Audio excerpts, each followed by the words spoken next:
ഇതാ ഞാൻ കർത്താവിൻ്റെ ദാസി, നിന്റെ വാക്ക്, നിന്റെ വചനം എന്നിൽ നിറവേറട്ടെ.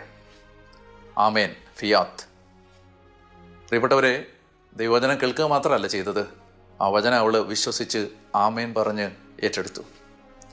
ചെറിയ കാര്യങ്ങളല്ല ഇനി അവളുടെ ജീവിതത്തിൽ സംഭവിക്കുന്നത്, നിസാരപ്പെട്ട അനുഭവങ്ങളല്ല അവളെ കാത്തിരിക്കുന്നത്. ഇനി ഈ കനൽ വഴികളിലൂടെ, തീക്കട്ടകൾ വിതറിയ ഈ വേനൽ ചൂടിൻ്റെ ആ വഴികളിലൂടെ ഒരു ചെറുപ്പക്കാരി തൻ്റെ ജീവിതത്തെ ഇനി നടക്കാൻ ശീലിപ്പിക്കുകയാണ്. എന്തെല്ലാം കാര്യങ്ങളാണ് ഇനി അവളുടെ വഴികളിൽ കാത്തിരിക്കുന്നത്.